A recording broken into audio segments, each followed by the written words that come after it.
Oh, your neighbors must love you. Yeah, not so much.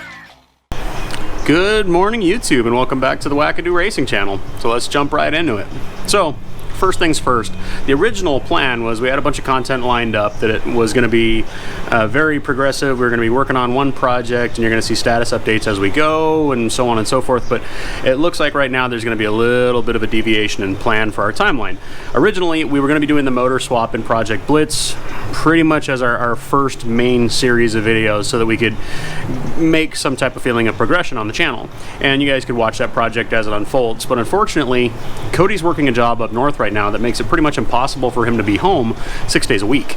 So right now, we can't really rely on Project Blitz as the main project, which means the next big project has to start, which is putting the floorboards in Project Hidalgo, which I personally have been procrastinating for over a year about doing. Now, the reason for that is I'm a welder for a living. I'm in a shop 10 hours a day welding with a big leather jacket on and a helmet and the whole deal.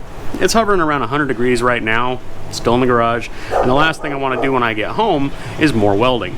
So I've been procrastinating, and that's my own fault, but it's time to stop and get started on that. But before I can do that, I need to button up some of these smaller projects that I've also been procrastinating due to the heat and having other projects as well.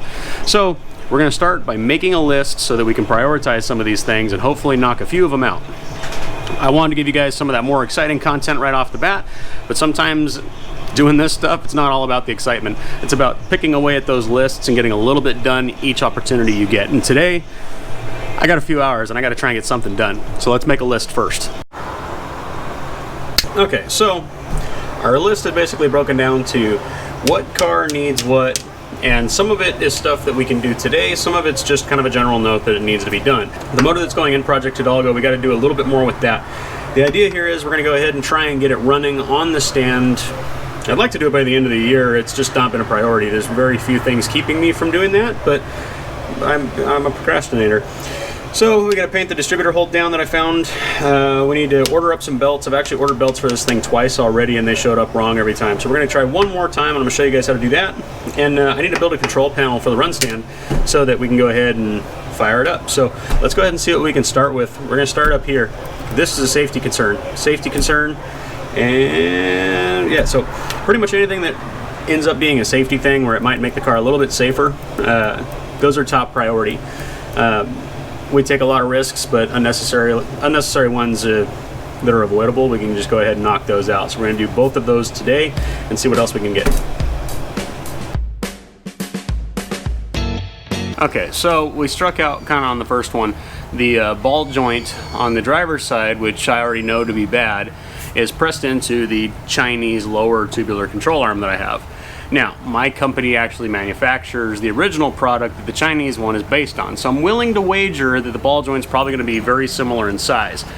But with that in mind, there's no casting number on that ball joint, so without actually physically pulling it, which I don't have time for today, I'm not going to be able to replace it. So for now, we're going to move on to the next thing. But I'm going to try and get the measurements off of one of the ones at work and see if I can't get one of the ones that work so that when I take it apart, I might already have a replacement. So we're moving on to the next one, mostly because this is the one that I thought would be more fun. I want to add a third brake light and running light to the back of Project Bronson, mostly because it'll look cool, and it'll partially be because it's safer. It's a small car with small tail lights, and it's kind of hard to see at night. So it's another safety feature, another style point. So for now, I have to pull down the original deck where this is going to end up mounted. Now, with that in mind, it is extremely brittle from years of just being in the heat and in the back window of the car. Now, this part is available from like one guy in the UK that remanufactures them, but they're like 135 bucks. Mine's in pretty bad shape. It's missing some parts, it's a little busted up, and I'm gonna have to do a little bit of finagling to get it to stay in one piece. But with that in mind, it's not mission critical. I'm not restoring the car. It bolts to a headliner I only have half of because otherwise my helmet hits the roof. So it's one of those things where I'm not super concerned with how it finishes out. I just want it better than it is. So I'm gonna pull it down, gonna try and reinforce it a little bit, and we'll see what it looks like when it's done.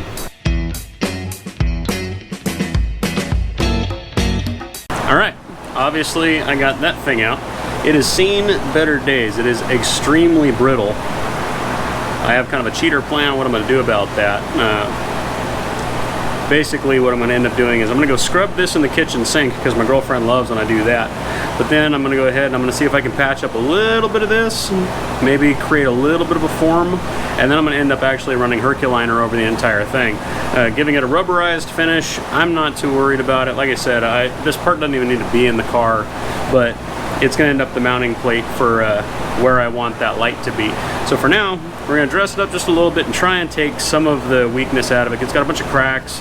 It's got parts of it that are missing. The hardware was rusted in, and it's very, very brittle.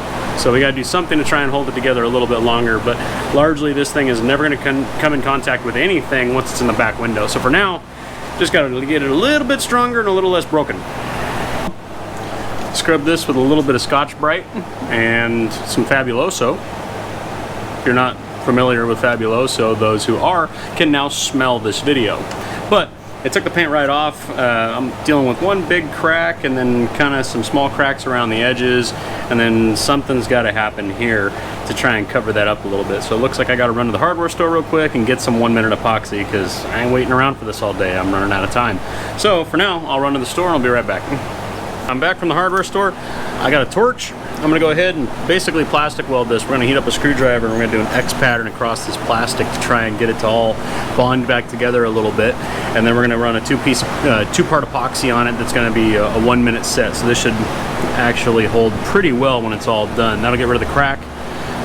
As for this side, I'm not too worried about trying to rebuild all this. I can remake this all with fiberglass. We can remake this whole part. We can make a mold out of it, and we can reproduce this. And I'm not trying to make a career out of it. I just want to stick a light in the back window. So we're not going to waste a bunch of time on that. So for now, I'm going to end up taking a carbide bit, air tool, and we're going to go ahead and cut this out and smooth it out just so it looks cosmetically like it was semi-intentional. Although it won't match this side, I'm not too worried about it. But we're gonna go ahead and get to it.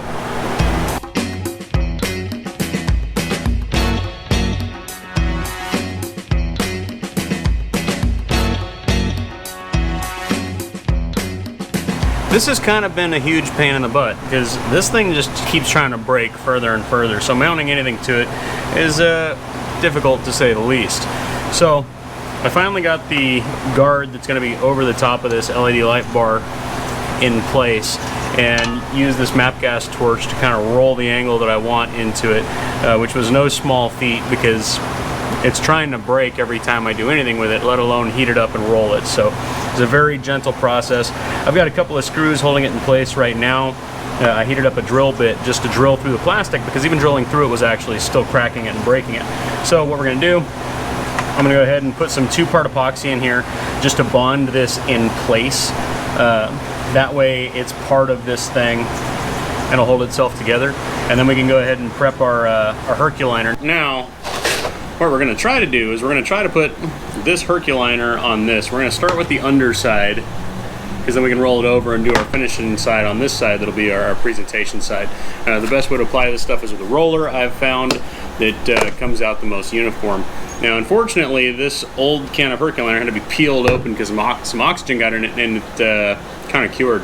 So hopefully it still finishes the way it's supposed to. We're going to see. If not, the upside of this is a part that I can buy a replacement for. We're not super concerned with it not turning out the way I want. I can always replace this. We're mostly trying to see if I can salvage the old one before I go spending money on something I didn't have to. But for now, we're just going to go ahead and throw this on there, and then we might give it a chance to tack up, leave this overnight, and then we can move forward with probably some of those other things on the list.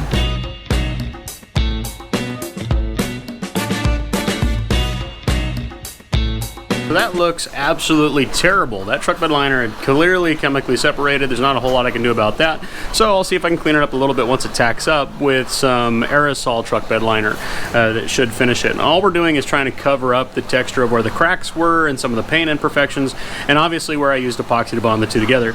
It's going to make it stronger and it'll cover up some of those imperfections. Generally speaking, I'm not too worried about it. As long as it holds the light where I want it, I don't care. For now, it's pretty horrible. But we're going to go ahead and move on to something a little more doable, like painting the distributor hold down for the 472, and see what else we can find on this list real quick. Small accomplishment today, but for all the things I managed to make ugly, at least this will turn out pretty nice. But these are the kind of things that'll slow down a project exponentially as you're moving forward. Stuff like this, absolutely necessary, but you never find time for it. So it helps to make a list of things you got to do so that you can move forward on them a little bit at a time. One of the other things that we had on the list is I got to go ahead and get belts for this thing. I've tried ordering belts a couple of times and I've had a couple of different discrepancies based on width of the belt or type of belt or whether or not they measure inside the groove or outside the groove, so on and so forth. So now I found a manufacturer that I think is going to send me the right belt when I give them the right measurement. Let me show you what I got going on here. Now, I have an oversized belt that I ordered previously that ended up being the wrong measurement. And ultimately what I'm going to do is I'm going to lay this belt across the pulleys that I need it to measure, and then I'm going to lay these two ends of the belt across each other and measure it out. This one's already actually been done, but basically what we're going to end up with is I'm going to go to the back groove on the accessories it should be driving. In this case, it's going to be the crank, the water pump, the alternator, and the AC. We're going to do the same thing over here for the power steering bracket. So obviously this is the only accessory that's going to be running off of that pulley.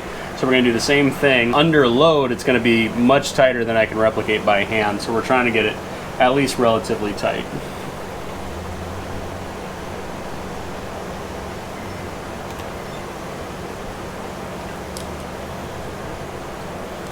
I got my thumb marking where that was.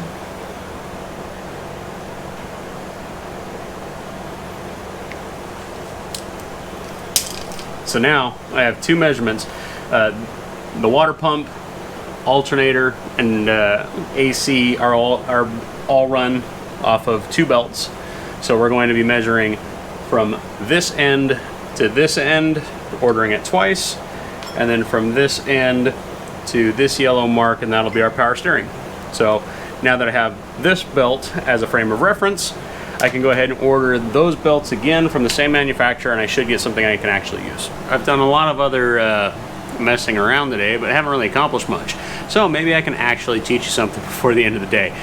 This is not a trade secret, it's just something not everybody knows. I have to run these 3 wires, but I don't have 3 conductor, meaning I have 3 different pieces of wire and we want to try and make them cleanly. So what I've done is I've got my 3 colors that I'm going to need, and I've got them hooked up at my vise. Now, I'm going to go ahead and pull them all nice and straight. There should be plenty of room. And then I'm going to cut them all to the same length. Take our cordless drill. And what we're going to do, open the chuck.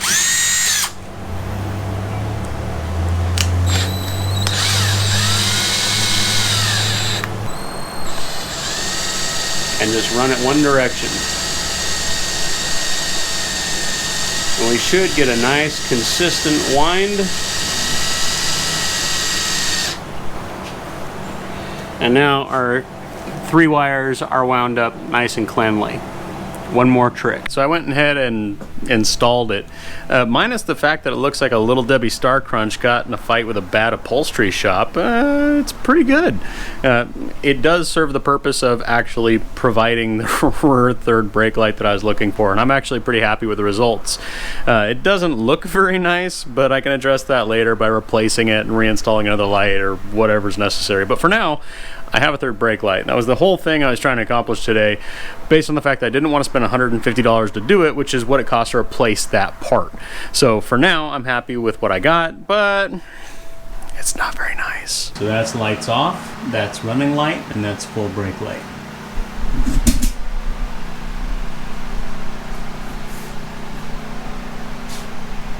But it does look good from the back, so that's what's important.